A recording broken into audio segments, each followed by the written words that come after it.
simplement besoin que tu m'aimes mieux. Je n'ai pas besoin de ta fleur. J'ai simplement besoin d'être heureux. Tu dis que je te rends la vie impossible.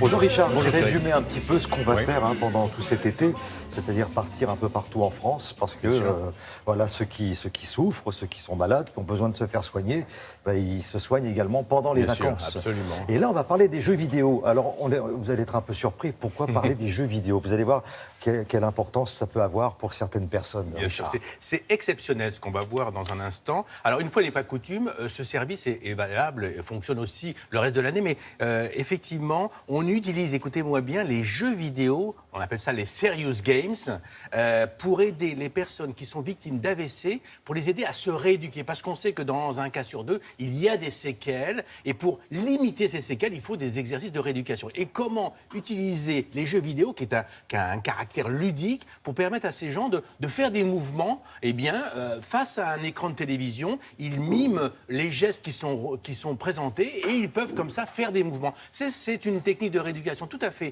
originale, qui marche, qui a été évaluée et qui plaît aux patients parce qu'il y a un caractère ludique. Alors, pour bien comprendre comment ça marche et pourquoi cette technique est une technique d'avenir, je vous propose de voir tout de suite ça du côté de Montpellier. Regardez.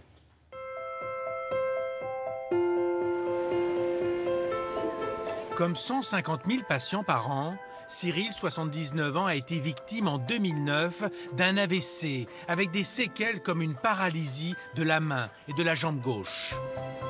Grâce à la rééducation, j'ai rapidement récupéré un certain nombre de fonctions du pied gauche comme de la main gauche. Cette rééducation, non seulement elle m'a aidé, mais en la poursuivant, je trouve que je continue à récupérer. Une rééducation avec différents outils, dont le plus surprenant est un jeu vidéo, appelé aussi Serious Game. Équipé de capteurs de mouvement, ce jeu reproduit les gestes de Cyril. Déplacez ce bateau avec votre main. Va falloir faire des mouvements haut, bas, verticaux. Voilà. Le Serious Game que nous avons développé est adapté à l'AVC parce qu'il a été conçu pour l'accident vasculaire cérébral. C'est différent des jeux vidéo grand public du commerce. Par exemple, les scènes de jeux vidéo sont très épurées. Les distracteurs qu'il peut y avoir dans les jeux vidéo du commerce n'existent pas dans les jeux vidéo thérapeutiques. Gardez votre bras bien étendu. Le Serious Game a aidé ce patient à progresser dans son parcours rééducatif parce que ça a permis d'augmenter le nombre d'exercices, de prolonger la séance de rééducation et d'augmenter son appétence pour ces protocoles de rééducation. Allez, c'est reparti. Allez, montez suffisamment en haut. Le simple fait d'être en contact avec une méthode visuelle qui vous oblige à faire un geste remet en place des circuits et je me suis régalé de participer à tout ce qu'on me proposait. Je travaille tout le bras et ça nécessite une concentration optimale. C'est un bon élève. Il est attentif, il est sérieux. Durant toutes les séances, il reste motivé. Une technologie d'avenir aujourd'hui proposée dans différents centres de rééducation. Voilà, et on redescend doucement. C'est vraiment quelque chose d'exceptionnel et qui va se développer parce qu'on l'a vu, le patient le dit, il se régale, il fait des mouvements qu'il ne pourrait pas faire aussi facilement. Et là, il joue, il voit les progrès qu'il fait, donc c'est assez intéressant. Petit rappel rapidement, mais on se reverra tout à l'heure. Qu'est-ce que c'est que l'accident vasculaire cérébral? Comment est-ce qu'on arrive à détecter? Alors déjà, l'accident vasculaire cérébral, c'est 150 000 personnes chaque année en France. Et il y a 3 choses à retenir. C'est premièrement une perte d'un membre, de l'activité d'un membre, c'est ce qu'on appelle une hémiplégie d'un côté, un trouble de la vision aussi, d'un seul coup on a une vision mais qui est transitoire, et puis des troubles de la parole. Lorsqu'on a ces 3 symptômes, il faut agir très vite, il faut agir dans les 4h30, parce qu'on a 4h30, et là on peut intervenir et limiter les séquelles. Et je voudrais rappeler aussi, Thierry, c'est que cette technique qui est utilisée pour les AVC, les accidents vasculaires cérébraux, on va l'utiliser peut-être demain pour les lombalgies chroniques, les gens qui ont mal au dos, qui ne peuvent faire aucun mouvement tellement qu'ils ont mal. Grâce à cette technique, on pourra peut-être les aider à moins avoir mal et à soigner leur lombalgie chronique. Donc vous voyez, c'est une technique d'avenir, c'est drôle, mais ça marche.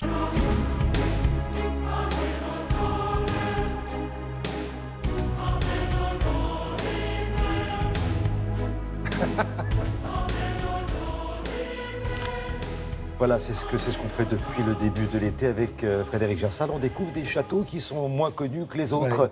Et le château de Roquetaillade en fait partie. Où est-ce qu'on peut le trouver, ce Alors, château ? on est en Gironde, on va voir la carte, on est en Gironde, on est sur la commune de Mazères, très exactement.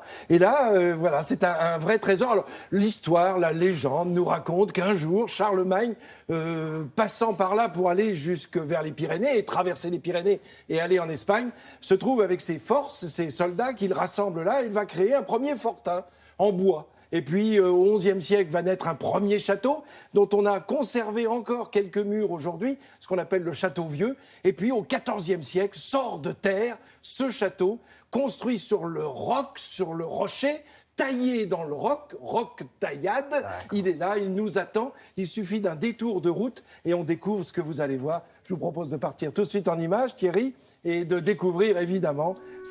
Voilà, il suffit d'écarter quelques herbes folles. Et qu'est-ce que vous voyez là, planté là, comme une vigie attendant votre visite, ces 6 tours majestueuses et au centre, au cœur, ce donjon qui grimpe à 40 mètres de haut. Là, il est un petit peu caché. Voilà les 2 tours qui entourent la porte. Il y avait un pont-levis, c'est devenu un pont dormant. Et quand on pénètre à l'intérieur de cette petite cour, à l'ombre de ce donjon, le voilà ce donjon, on a vu ces gargouilles, vous savez, toujours effrayantes parce qu'elles sont là aussi pour repousser l'adversaire.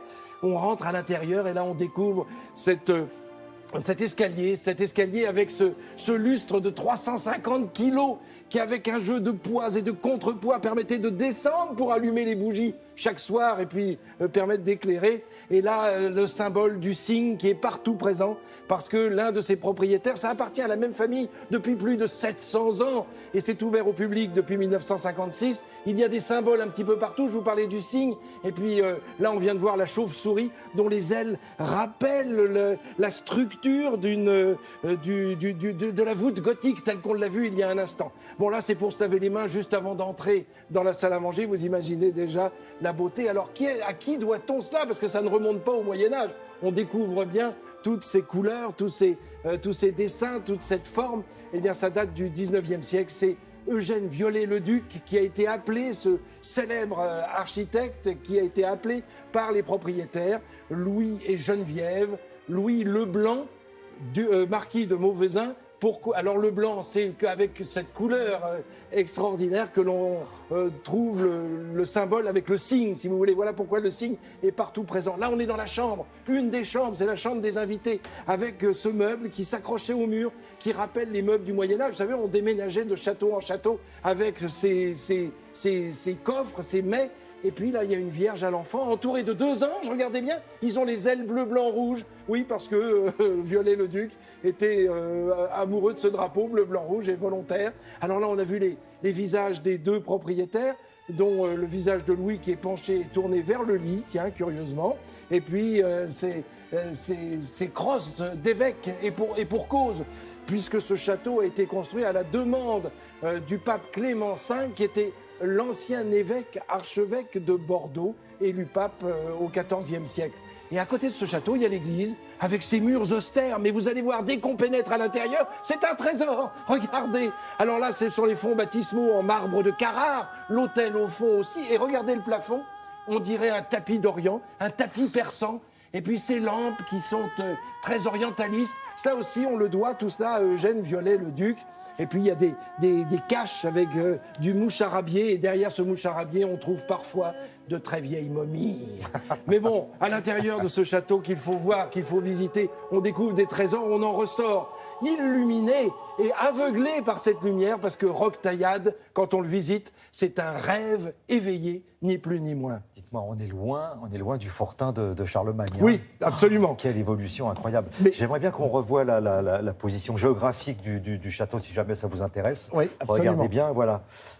En Gironde, voilà, c'est plutôt là que ça se situe. Voilà. Et c'est à découvrir absolument, parce que c'est vraiment un château extraordinaire, avec cette décoration voulue par Viollet-le-Duc, voulue par la famille, en fait, qui a fait appel à ce génie de l'architecture. Est-ce que je me trompe ? J'ai l'impression que le château aurait pu servir pour certains films. Ah oui, on le retrouve au cinéma. Oui, dans de nombreux films. D'ailleurs, c'est évoqué dans la visite. Quand on visite, on retrouve notamment pour Fantomas et puis bien d'autres. Voilà. Oui, voilà. Fantomas contre Scotland Yard, oui. Ça a été tourné absolument là. en partie dans ce château.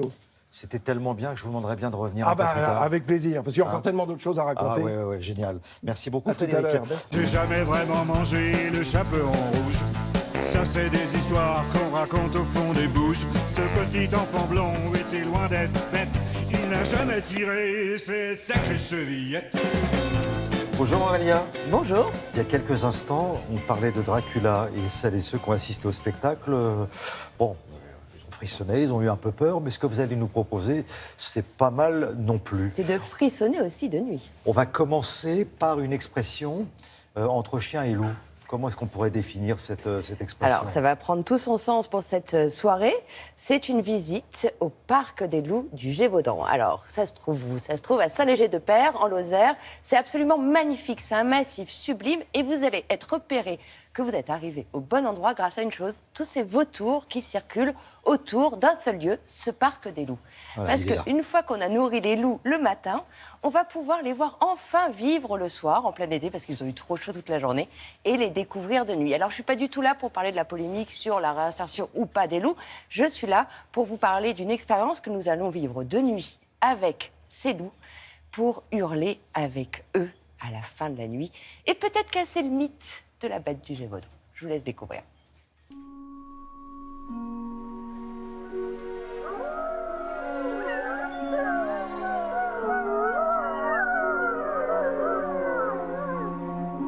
L'été, lorsque la chaleur tombe, les loups deviennent plus actifs. Donc lorsque le public se rend sur le site à partir de 20h, 21h, ils ont la possibilité de les voir jouer au moins au niveau des enclos. Et il n'y a que la nuit, en été, où vous pouvez aussi les entendre hurler. Pour les louveteaux qui ont pu naître au printemps, c'est le moment où on a la chance de pouvoir les observer.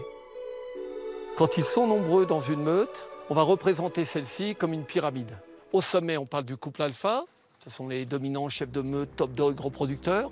Juste en dessous, vous trouverez très souvent le sujet bêta, autrement dit second lieutenant dans la meute. Et tout en bas, l'animal oméga, sujet souffre-douleur. On a souvent associé le loup au diable et à Satan.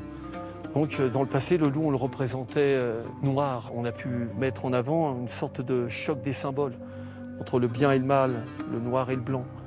Nous, on a été baignés par les mythologies germaniques et scandinaves. On parlait de Fenrir, le loup destructeur. Dans la mythologie romaine, vous avez la légende de Rémus et Romulus. L'image était beaucoup plus positive. La plupart des Romains, des Italiens, se considéraient comme les fils de la louve. En associant le loup au diable, on a aussi favorisé son extermination. Est-ce que vous savez combien on pourrait en trouver en liberté en France ? Le bilan vient de signaler 357 individus. Les proies convoitées par des loups n'étant pratiquement que des quadrupèdes. Vous pouvez vous promener dans les bois, même si le loup y est.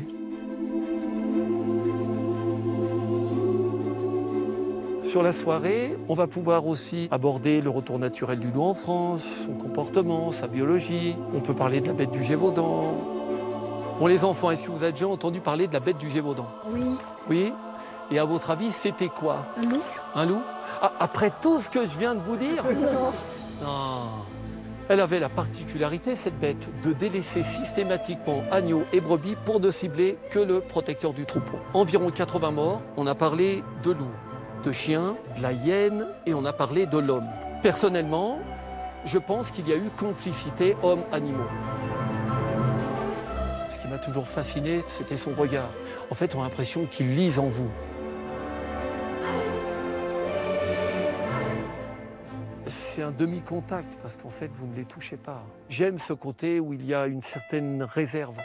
Et après, ce sont eux qui s'approchent s'ils le souhaitent. Mais il ne faut pas oublier que vous n'êtes pas un loup. Mais par contre, vous pouvez devenir invité, et non plus étranger. On a toujours cette représentation du loup qui hurle à la pleine lune. Mais les études scientifiques ont pu signaler qu'il n'y avait pas plus de fréquence de hurlement avec ou sans la lune. Ils vont hurler en milieu naturel, la plupart du temps, avant de partir à la chasse. Ça va donner une motivation, une cohésion à la meute. Le hurlement sert encore à délimiter un territoire. Un loup qui se retrouve seul peut aussi hurler, espérant par la suite qu'il y ait une réaction de la part de congénères un peu plus loin.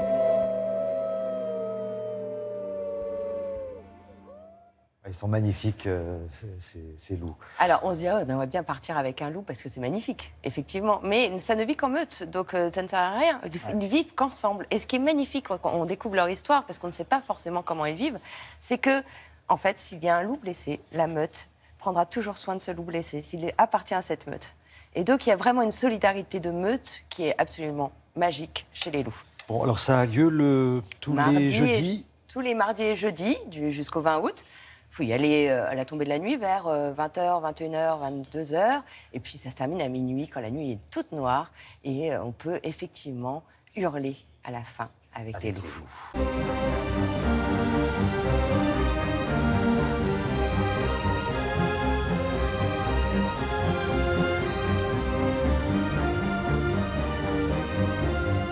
Bonjour Frédéric. Évidemment, on va parler de Jeanne Moreau, mais la journée a été difficile hier. Oui, exactement. Pour les artistes. Là, on vient d'écouter la musique de L'étoffe des héros. Oui, ce film Femme Shepard, dont je vous parlais dans La Culturelle, et de Jean-Claude Bouillon aussi. Mais là, pour cette première revue de presse, je vous parle uniquement de Jeanne Moreau parce que la presque totalité vraiment des couvertures des journaux est consacrée ce matin à cette grande actrice. Toute la presse lui rend hommage, parfois sur plusieurs pages. Vous allez voir d'abord le titre en une du Figaro, une comédienne inclassable à gauche. Elle a joué dans plus de 100 films, aussi bien populaires que d'avant-garde, ce qui est un éclectisme rare, dit le journal. Elle était une icône du cinéma français, titre à droite, Le Parisien aujourd'hui en France. On m'a toujours proposé des rôles de révoltés, disait-elle, reprise, voyez en bas, par l'Humanité. Le Figaro donne une chronologie, c'est toujours utile pour se remémorer les films quand on les a déjà vus, ou bien pour se donner des idées d'achat de DVD quand on les a pas encore vus. À côté des films que tout le monde connaît, j'avais oublié qu'elle avait eu un petit rôle dans Touchez pas au Grisby, jeune première à l'époque. C'était le début de sa carrière au cinéma. Bien avant Adjani, elle avait été la reine Margot dans un film de 54, une révolutionnaire mexicaine dans Viva Maria avec Brigitte Bardot, une gradée des services secrets dans Nikita où elle formait Anne Parillot, vous vous rappelez, au métier d'espionne et de tueuse. La Croix ou l'Humanité souligne son côté femme libre. C'était pas qu'une formule dans le cas de Jeanne Moreau, je vais y revenir dans un instant. Les deux journaux, vous voyez, réservent une double page et plusieurs photos à l'actrice. Et puis, elle était aussi une bosseuse sur un tournage. Elle ne quittait jamais le plateau, raconte Le Parisien, vous voyez ici à gauche, et puis une photo aussi dans la Croix. À gauche, elle est en photo avec José Dayan, la réalisatrice avec laquelle elle tourna plusieurs fois pour la télévision, bosseuse donc, et aussi capable de papoter au bistrot avec les spectateurs lors des festivals de cinéma. Il y a plusieurs témoignages de gens qui l'ont connue dans Le Parisien. Mais comme souvent lors d'un événement particulier, c'est Libération qui va le plus loin ce matin. D'abord, Libé fait pour Jeanne Moreau une de ses couvertures marquantes. Vous savez, celle qu'on garde au grenier dans ses archives. C'est une photo pleine page qui fait la couverture, vous voyez à gauche. Et le dossier de Libé compte pas moins de 11 pages en tout sur Jeanne Moreau, avec de très nombreuses photos, comme celle que vous voyez à droite au Festival de Cannes en 62. Alors, qu'est-ce qui fait que Jeanne Moreau était une actrice différente, comme le dit Le Figaro? C'est toujours un peu ce qu'on dit quand quelqu'un disparaît. Vous allez voir Le Figaro, mais dans son cas, c'est vrai, parce qu'elle avait une absence de futilité, écrit Libération. Elle avait toujours un côté sérieux, profond quand elle jouait ou quand elle prenait la parole, même en dehors des films. Jeanne Moreau n'était pas issue d'une famille très riche, ni une famille d'intellectuels. Son père était restaurateur de Montmartre et il avait fait faillite. Il vivait dans un petit hôtel à Montmartre. Sa mère était anglaise et danseuse de music-hall. Elle se lança dans le théâtre contre l'avis de son père qui la chassa de la maison. Et à l'époque, ce sont les prostituées de la place Pigalle qui lui offraient à manger, sinon elle n'aurait pas pu vivre. C'est peut-être pour ça que Jeanne Moreau était une combattante. Rappelez-vous quand elle a signé ce qu'on a appelé le manifeste des 343 salopes par dérision, mais c'était vraiment important, c'est-à-dire qu'elle a reconnu avoir avorté à une époque où les femmes risquaient pour ça la prison, manifeste qui a contribué à la légalisation de l'IVG en 75. Libération parle aussi, bien sûr, de Jeanne Moreau, la chanteuse, et sa voix si particulière. Libé rappelle que le tourbillon de la vie dans Jules et Jim, c'est au départ une chanson écrite par un amateur. Et parmi toutes les photos nombreuses et très belles publiées ce matin par le journal, je termine par deux. D'abord, Jeanne Moreau avec Marcello Mastroianni, voyez à droite. C'était l'époque où les vedettes françaises tournaient aussi avec les grands maîtres italiens. Et puis l'autre photo, c'est ce rôle à gauche, pas très long mais très marquant. Vous savez, d'une femme qui sort de prison dans Les Valseuses et qui rencontre Patrick Devers et Gérard Depardieu. Je vous reparlerai de Jeanne Moreau, bien sûr, tout à l'heure dans la revue de presse culturelle. Mais je vous incite vraiment à acheter tous ces journaux, notamment le grand dossier de Libération. Je crois qu'on lui rend hommage ce soir sur France 2 avec le film Viva Maria. Viva Maria, c'est un grand succès populaire, plus de 3 millions d'entrées en 65. Merci beaucoup Frédéric, à plus tard. À plus tard. Demain sortira sur vos écrans le 3e volet du film d'animation Cars. Ça, vous avez tous vu ça. On suit les aventures de Flash McQueen. C'est une voiture de course intrépide, succès planétaire.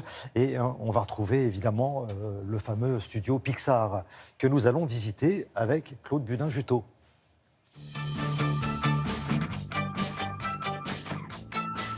Tout près de San Francisco, à Emeryville, les studios d'animation Pixar. Racheté en 1985 par Steve Jobs de chez Apple, Pixar a été derrière le succès de films comme Toy Story, Monstres et compagnie, Les Indestructibles et bien d'autres. C'est aussi chez Pixar que la série des films Cars est née et le numéro 3 vient de sortir. Et parmi les nombreux créatifs de Pixar, certains sont français, comme Xavier Riffaut, dont la passion remonte à son enfance. Moi, quand j'étais petit, je passais beaucoup de temps à recopier les personnages de Mickey Parade. Bon, j'étais un lecteur assidu et j'avais aucune idée qu'un jour j'en viendrais à travailler pour Disney ou Pixar. Avant d'arriver chez Pixar, la mecque du dessin animé aux États-Unis, Xavier fera d'abord l'École des Gobelins à Paris. Puis il travaillera pour Michel Oslo sur Azur et Asmar avant de finalement venir en Californie. Il ira travailler d'abord chez DreamWorks avant de devenir artiste de storyboards à Pixar, un studio qui traite ses employés aux petits oignons. C'est très agréable. Ils ont une façon de prendre soin des employés ici qui est fantastique, quoi. En plus d'une architecture étonnante et une ambiance décontractée, où l'on peut circuler en patinette et célébrer son anniversaire entre collègues, Pixar est aussi un véritable campus à l'américaine, avec, autour des bâtiments, beaucoup d'espaces verts. Vous avez un terrain de foot là sur ma gauche, côté de la piscine, qui est un endroit particulièrement agréable pour aller nager, surtout en été quand il fait bien chaud, il y a du soleil. Et le basket, évidemment, c'est les États-Unis, donc c'est un des sports favoris et beaucoup de gens qui viennent en profiter. C'est donc ici qu'a été conçu Cars 3, la toute dernière création de Pixar, un film qui prend en compte le fait que les personnages ont vieilli depuis le premier Cars, créé il y a un peu plus de 10 ans. Alors, Cars 3 retourne un peu dans l'esprit du premier Cars, qui était autour de Lightning McQueen, le personnage principal. On le retrouve à une période de sa vie où il est arrivé au top. Il est confronté maintenant à une nouvelle génération de racers qui sont super entraînés et il doit retrouver sa place dans le monde de la course. Lightning McQueen, Flash McQueen en français, se trouve notamment concurrencé par de nouveaux modèles, comme la voiture prénommée Jackson Storm, aux lignes plus épurées. Et pour remettre Flash McQueen au diapason, il est entraîné par Cruz Ramirez, une coach qui a toujours rêvé de courir elle-même. Mais le personnage préféré de Xavier en est un autre. Mon personnage chouchou, il y a un nouveau personnage dans ce film qui est une vieille bagnole qui s'appelle Smokey. Et c'est un personnage que j'ai eu l'occasion de dessiner justement pour mes storyboards. Et j'aime beaucoup dessiner les vieilles voitures, donc c'était impeccable. Xavier est heureux chez Pixar, une société qui lui a permis de réaliser ses rêves d'enfance. Pas mal pour un petit Français qui n'avait aucune idée qu'un jour, il travaillerait pour le plus grand studio d'animation américain. Voilà, oui, que le talent des Français n'est pas étranger à ce succès. Cars, ça sort demain, voilà, sur vos écrans, et vous retrouvez les voix de Guillaume Canet, de Gilles Lelouch, Nicolas Duvauchel, Cécile de France. Et tout de suite, on met le cap sur le sud-ouest des Philippines pour un dépaysement garanti, et tout ça grâce à Arnaud Miguet. Baie des Bacuites, au nord de l'île de Palawan. De l'eau couleur émeraude et des îlots comme tombés du ciel. C'est le trajet qu'emprunte Lau Lau pour se rendre au travail. Je suis tellement heureux de passer par ici tous les matins quand je vais travailler. J'admire tous les paysages autour de la baie, c'est vraiment magnifique. On ne peut pas se lasser d'un endroit comme ça. Ancien pêcheur, il est aujourd'hui capitaine d'un bateau pour excursion touristique. Le bateau appartient à cette Française, Aline Gros. Comment ça va, capitaine? Tu es prêt pour la nouvelle saison? Ça y est, le bateau est réparé? On va voir? Cette Dijonnaise de 28 ans, ancienne assistante en marketing, a jeté l'ancre ici, à El Nido, depuis 5 ans. Ce petit paradis, elle l'a découvert pendant des vacances. Elle a décidé de ne plus jamais le quitter. Ce qui me plaît ici, c'est d'être libre chaque jour. C'est une nouvelle aventure, on découvre des nouveaux paysages. C'est un endroit qui est quand même assez préservé pour le moment. C'est une aventure chaque jour, ouais. Ici, on ne se déplace quasiment qu'en bateau. L'archipel compte 47 îles. La plupart sont inhabitées. Comme celle-ci. Les habitants l'ont baptisée Helicopter Island, en raison de sa forme d'hélicoptère. Mais l'endroit qu'Aline préfère se trouve un peu plus loin. Alors là, on est à Cadlao Lagoon. Le lagon est juste à droite et puis il y a la plage juste sur le côté à gauche.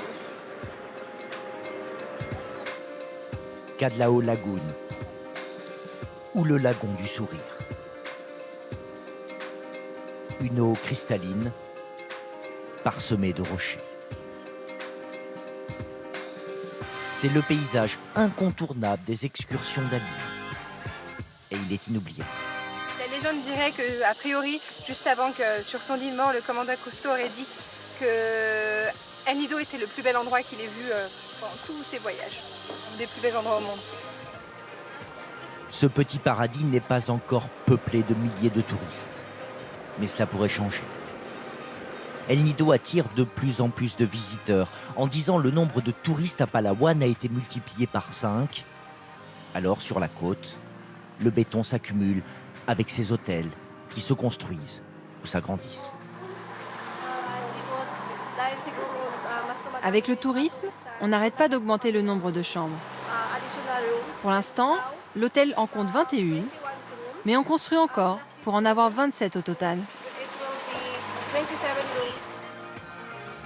Les habitants qui n'ont pas encore été happés par l'industrie touristique continuent d'exercer l'activité principale de l'île, la pêche. C'est elle qui fait vivre le nord de Palawan depuis des siècles. Ici, les fonds marins regorgent de poissons et de crabes. Il faut le tenir comme ça pour ne pas se faire pincer. Ces gens de mer entendent le rester. C'est vrai que le tourisme, ça paye bien.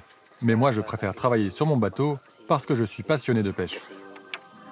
Ils ne gagnent pas grand-chose, entre 200 et 350 euros par mois, mais peu importe, jure-t-il, car ils travaillent et vivent dans l'un des plus bels endroits au monde.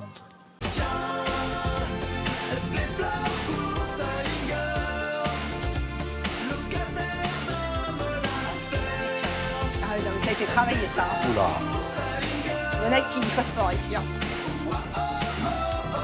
C'est travaillé, ça c'est Philippe Miramont qui réalise. Salinger, c'est ça? Salinger, qui est Voilà. un personnage effectivement qui est en toile de fond de tout cet ouvrage d'Eric Nehoff. Bon, ravi de vous retrouver, Moi Anne-Marie, aussi. pour découvrir ou redécouvrir un best-seller, mais surtout connaître l'histoire, parce qu'on ne sait jamais que ça va devenir un best-seller hein, quand on écrit. Ah mais je crois que c'est des surprises pour tous les auteurs. Hein. Il n'y a pas de recette. S'il y en avait une, ça se saurait. Je pense qu'il y aurait encore plus de best-sellers qu'il y en a aujourd'hui. Donc, effectivement. Et là, c'est une histoire assez drôle. C'est un livre qui est très daté. C'est très marrant. C'est un livre des années 90. On est vraiment plongé dans les années 90. Aujourd'hui, si on le lit, on est une espèce de retour vers le passé assez amusant. Et c'est l'histoire d'un homme qui trempe dans la pub, à qui tout réussit, qui a une sublime compagne, qui, avec sa forte poitrine, est agent immobilière et elle arrive à refroidir des appartements et des maisons à absolument tout le monde. Et donc, c'est un couple à qui tout réussit. Et ils partent en Italie, ensemble, en week-end, hein, comme ça se fait quand on est amoureux, quand on est heureux.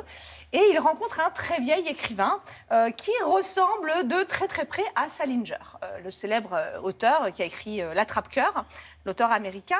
Et donc, c'est un homme qui vraiment, en tout point, ressemble à cet auteur. Il s'appelle même Sébastien Bruckinger. Donc, vraiment, on ne s'y trompe pas. Et de fil en aiguille, il le voit, le revoit, etc. Et du jour au lendemain, la petite amie quitte l'homme de la pub pour ce vieil homme acariâtre qui vit au fin fond des États-Unis. Et le livre est une espèce de longue lettre à cet homme qui lui a piqué la femme qu'il aimait. Alors, je rappelle qu'on parle d'un livre qui s'appelle Un bien fou, Un bien fou, je n'ai pas donné l'autre titre. d'Eric Nehoff. Je serai fouettée.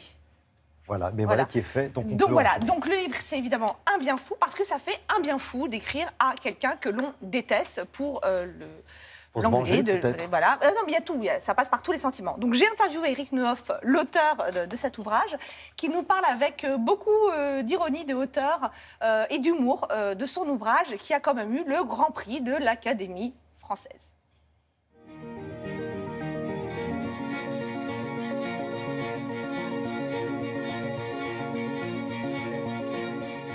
Je vous préviens, vous n'allez pas aimer. Ça ne fait rien. Lisez cette lettre avec attention. Je vous le conseille.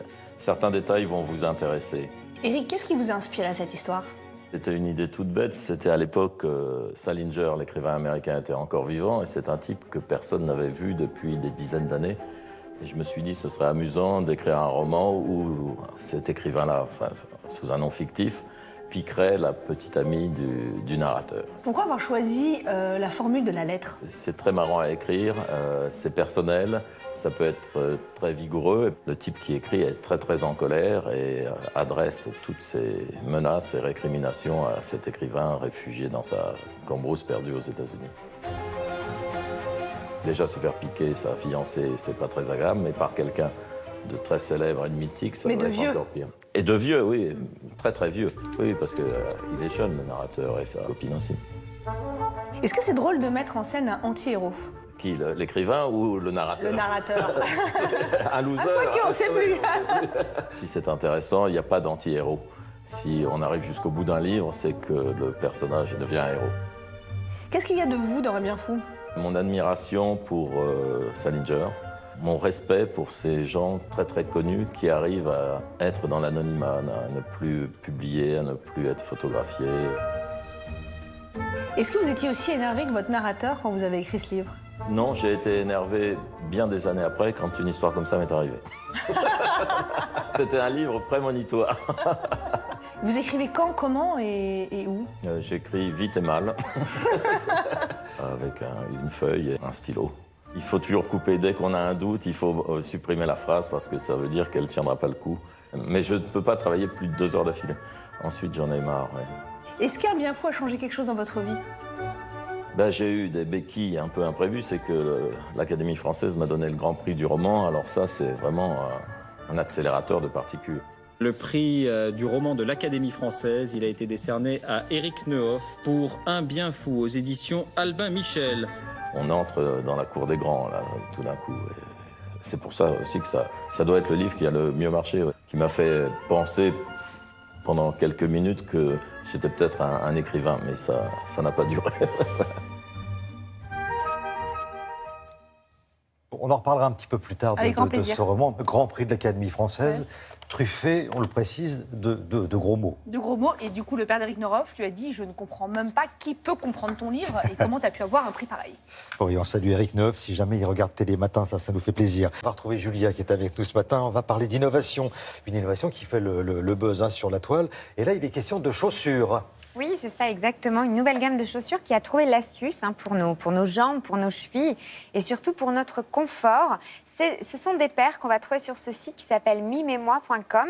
Paires pour être avec les enfants. Et puis, vous savez, on a plusieurs paires, nous, dans la journée, les femmes, les enfants, le boulot, les trajets, les transports, les sorties, des talons plus ou moins hauts. Et bien là, c'est une gamme de chaussures qui va permettre aux femmes pas de changer de chaussures, mais de changer de talons. Et ça, c'est assez incroyable. Regardez, vous avez un modèle.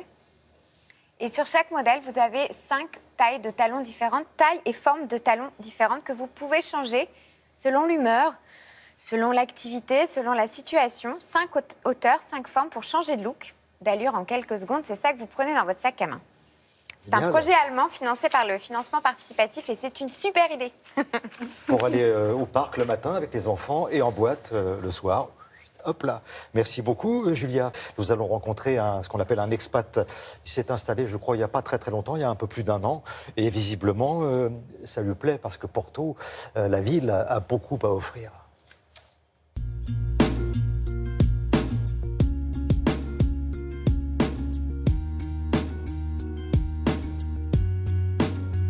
Je travaille dans un groupe international et donc après avoir vécu 10 ans au Maroc, la société m'a proposé de m'expatrier à Porto et c'est avec grand plaisir que j'ai accepté.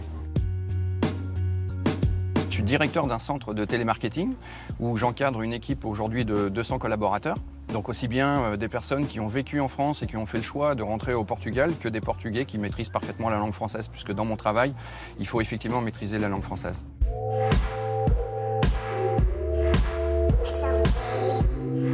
Alors, la première impression, elle a été un petit peu étrange parce que c'était en plein été, la ville était noire de monde avec plein de touristes. Je me suis dit, oh là là, c'est une ville qui doit être étouffante, etc., etc. Et finalement, on trouve des endroits assez agréables comme ce parc aujourd'hui où on peut largement se détendre. Et finalement, la ville est hyper agréable. C'est-à-dire que bon, il y a 2 mois d'été bien chargés et de touristes, et c'est tout à fait normal. Et après, la ville nous appartient.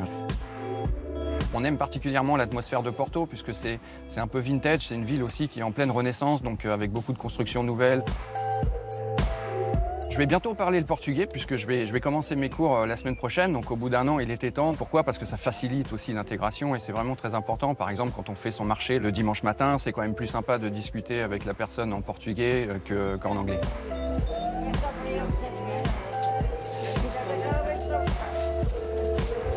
L'intégration a été facilitée par mes collègues de travail et ça se poursuit même après le travail puisqu'on fait du sport ensemble, donc dans une salle de sport qui est juste à côté du travail et voilà, on se dépense tous ensemble et ça favorise un bon esprit d'équipe.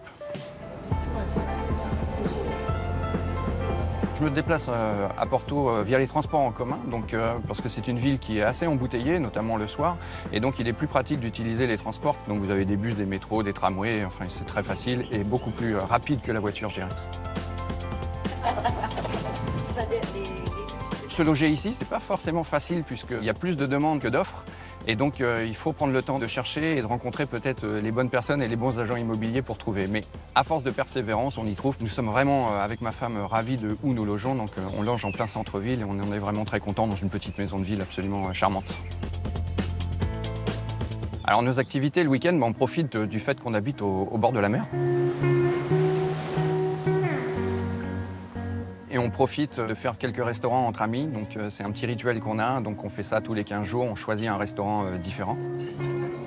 On profite aussi de toutes les activités culturelles, et notamment les musées, puisqu'il y a une offre de musées absolument incroyable à Porto. Comme nous sommes à proximité de la France, c'est très simple pour la famille de venir nous visiter, donc pas plus tard qu'il y a 2 jours, mes parents étaient parmi nous. Et c'est un vrai plaisir, puisque bon, c'est 2 heures d'avion depuis Paris, donc pour ça, Porto est une ville idéale. Il y a près de 16 500 Français qui vivent au Portugal, mais tous ne sont pas, comme Benoît, des expatriés. Beaucoup sont des binationaux, revenus au pays pour leur retraite. Et puis il y a aussi beaucoup de Français retraités qui choisissent de venir ici pour le coût de la vie et puis la douceur des climats. Voilà, je vous souhaite une très bonne journée, à bientôt. Et puis n'oubliez pas, d'ici aussi, on regarde Télématin. Merci Jacques, et puis un petit coucou à Benoît et à toutes celles et à tous ceux qui nous regardent dans le monde entier, parce qu'on regarde Télématin dans le monde entier. C'est le moment de retrouver la sélection des publicités étrangères de Thomas Hervé. Et aujourd'hui, nos chers bambins, nos petites têtes blondes sont à l'honneur, blondes ou brunes. Alors Angélique ou Sacripant, vous allez voir, ça ne devrait pas vous laisser de marbre, Thomas. Bonjour, aujourd'hui nous allons parler des enfants. Vous le savez, si vous en avez approché de près, sous des abords particulièrement gracieux, les enfants, surtout lorsqu'ils sont ensemble à l'école, peuvent être particulièrement vachards. Ça se lance des boulettes de papier, ça balance ses petits camarades à la maîtresse, sauf si vous habitez en Norvège.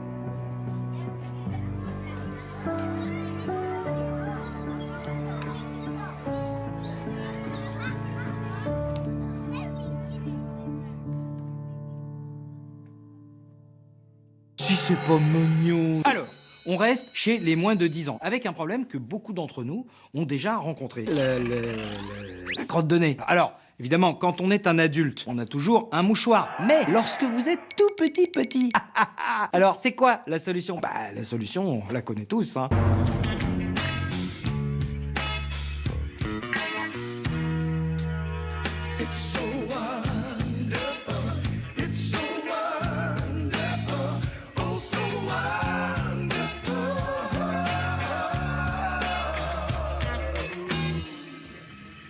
It's just a dream. It's so wonderful. It's so wonderful. Oh, c'est dégoûtant. Bon, on l'a tous fait quand on était petit. Alors, pour bien vous réconcilier avec l'enfance, voici un petit conte de fées comme on les aime chez Télématin. Et je vous promets que pour une fois, dans une pub, ça se termine bien. Here's a good place. What do you think of this one? Find a house close to Nana and Poppy. Get a big yard.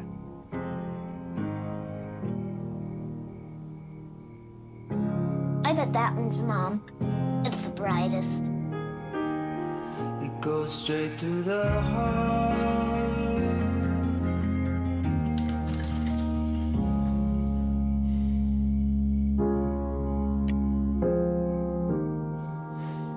We will find a way.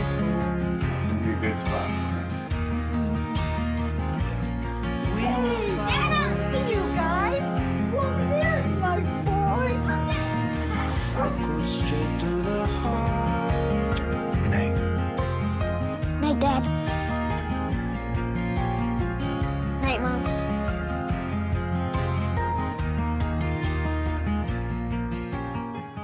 C'est terminé pour aujourd'hui, quoi. Vous n'avez pas compris? C'est un petit garçon qui ne voulait pas quitter la vue qu'il avait sur son étoile, parce que son étoile lui rappelait sa maman. Alors le papa, grâce au site immobilier sur Internet, il lui a trouvé une maison avec vue sur l'étoile, donc la maman. Et voilà. Ah bah oui, ça va mieux. Ah, c'est plus clair, oui. Bonne nuit. Bonne journée. Merci beaucoup Thomas, à bientôt. Alors on va retrouver Julia maintenant qui va nous présenter un artiste assez exceptionnel, Julia, hors du commun. Oui, on peut dire ça, effectivement. Il s'appelle Bob, regardez sa page Instagram. Alors, qu'est-ce qu'il fait? Il transforme les objets les plus improbables de la rue, du quotidien, regardez comme celui-ci, et il en fait des démonstrations de street art assez étonnantes. Regardez, cette porte va devenir un homme qui se brosse les dents. Il s'appelle Tom Bob. Regardez cette fenêtre qui va devenir une jolie cage à oiseaux, plaques d'égout, tubes d'évacuation. Ils deviennent quelque chose de léger, de joli, des animaux sympathiques, des personnages hauts en couleur. C'est assez sympa. Regardez cette bouche d'égout, reprise complètement.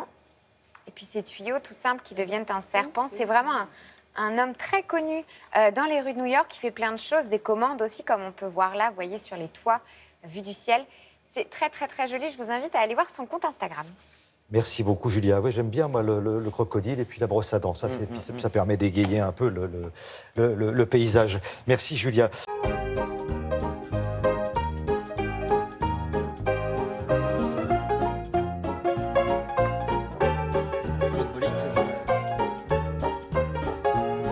Hommage à Jean-Claude Bouillon. Exactement, dont je vais vous parler à la fin de cette On en parlera. On va commencer tout de suite par un hommage à Jeanne Moreau. Bah oui, parce qu'il y a 3 disparitions. D'abord, bien sûr, la presque totalité des couvertures des journaux est consacrée ce matin à Jeanne Moreau. Comédienne inclassable, regardez ces images, qui a joué dans plus de 100 films aussi bien populaires que d'avant-garde, nous rappelle Le Figaro, icône du cinéma français, titre Le Parisien aujourd'hui en France. On m'a toujours proposé des rôles de révoltée, disait-elle. Elle est reprise par l'Humanité, Jeanne Moreau. Le Figaro, au-dessus, donne une chronologie. C'est toujours bien parce que ça permet de se remémorer les films qu'on a déjà vus et puis de se dire, tiens, celui-là, je ne l'ai pas vu, je vais acheter le DVD. Quand il nous en reste à découvrir. À côté des films que tout le monde connaît, j'avais oublié, par exemple, qu'elle avait un petit rôle dans Touchez pas au Grisby, au tout début de sa carrière cinéma. Avant Adjani, bien avant, elle avait été la reine Margot, en 1954. Une révolutionnaire mexicaine dans Viva Maria qui passe ce soir d'ailleurs en deuxième partie de soirée sur la 2 avec Brigitte Bardot, une gradée des services secrets dans Nikita, vous savez, où elle forme Anne Parillo au métier d'espionne et de tueuse. La Croix ou l'Humanité souligne son côté femme libre. Le côté femme libre et insoumise de Jeanne Moreau, c'est pas qu'une formule, je vais y revenir, mais comme souvent lors d'un événement particulier, c'est Libération qui va vraiment le plus loin ce matin. Regardez d'abord Libé à gauche, fait pour Jeanne Moreau une de ses couvertures marquantes, celle qu'on garde dans les archives. Une photo pleine page et le dossier de Libé qui compte pas moins de 11 pages en tout, avec de très nombreuses photos comme celle de droite, qui est au Festival de Cannes en 62, très belle photo. Alors qu'est-ce qui fait que Jeanne Moreau était une actrice différente, comme le dit Le Figaro, c'est toujours un peu ce qu'on dit quand quelqu'un vient de mourir, mais dans son cas c'est vrai parce qu'elle avait une absence de futilité, écrit Libération. Vous allez voir Le Figaro et la citation à droite dans Libération, la voici. Elle avait toujours un côté sérieux, profond quand elle jouait ou bien quand elle prenait la parole, même en dehors des films. Elle n'était pas issue d'une famille d'intellectuels. Jeanne Moreau, son père était un restaurateur de Montmartre qui avait fait faillite. Donc la famille vivait dans un petit hôtel à Montmartre. La mère était anglaise et danseuse de music hall. Quand Jeanne Moreau se lance dans le théâtre, c'est contre l'avis de son père qui, du coup, la chasse de la maison. Et ce sont les prostituées de la place Pigalle qui lui offrent à manger, parce qu'elle n'avait pas les moyens de se payer à manger. C'est peut-être pour ça donc que Jeanne Moreau était une combattante. Rappelez-vous qu'elle a signé ce qu'on appelait à l'époque le manifeste des 343 salopes, c'est-à-dire qu'elle a reconnu avoir avorté à une époque où les femmes risquaient la prison pour ça. Manifeste qui a contribué à la légalisation de l'IVG en 75. Libération parle aussi, bien sûr, de Jeanne Moreau, la chanteuse, et sa voix si particulière. Libé rappelle que le tourbillon de la vie, enfin, le tourbillon, le titre exact c'est le tourbillon, dans Jules et Jim, c'était au départ une chanson écrite par un amateur. Et parmi toutes les photos publiées ce matin par Libé, je termine avec deux. D'abord Jeanne Moreau avec Marcello Mastroianni, que vous voyez ici à droite, parce que les vedettes françaises à l'époque tournaient beaucoup avec les grands maîtres italiens. Et l'autre à gauche, c'est le rôle pas très long mais très marquant qu'elle a dans Les Valseuses. Vous savez, quand elle sort de prison entre Devers et Depardieu. Et puis hélas, d'autres disparitions. Vous lirez dans Le Figaro ou Libération un article sur Sam Shepard, acteur et dramaturge américain mort hier à l'âge de 73 ans, qu'on avait vu dans Paris, Texas, Les Moissons du Ciel ou L'étoffe des héros. Et bien sûr, je reviens à la musique de Claude Bolling, si je ne m'abuse, qu'on a entendu en début de cette rubrique. Jean-Claude Bouillon, que tous les gens de mon âge et d'un peu plus ont connu comme le commissaire Valentin des Brigades du Tigre dans les années 70 et dans les multiples rediffusions de cette série à succès sur la police de la Belle Époque. Il était aussi comédien de théâtre. Vous lirez des articles un petit peu partout, comme ici dans Libération, Le Figaro ou Le Parisien aujourd'hui en France. Merci beaucoup, merci Frédéric. On va reparler de Jeanne Moreau avec Julia. On va voir tout ce qui s'est passé sur la toile, les hommages qu'on lui a rendus. Oui, hommage unanime dans les médias et sur Internet à l'image de ce montage réalisé par le site Le Monde. Regardez, on la découvre là dans Touchez pas au Grisby. Vous en parliez tout à l'heure dans la revue de presse. Je vous invite vraiment à découvrir ce montage qui est très joli. Une dizaine de films, dont celui-ci, Ascenseur pour l'échafaud, Louis Malle. Le jeune réalisateur, il a 26 ans à l'époque. Musique de Miles Davis. Cette scène est absolument mémorable, sublime. Je vous invite aussi à regarder sur le Huffington Post l'hommage rendu à Gilles Jacobs. C'est sublime ce qu'il écrit sur elle. Il en parle très bien, président d'honneur du Festival de Cannes. Il nous dit « Aucune actrice ne peut égaler la profondeur de jeu de Jeanne Moreau et l'étendue de son art ». Allez voir sur Internet, il se passe plein de choses. Merci beaucoup Julia, merci.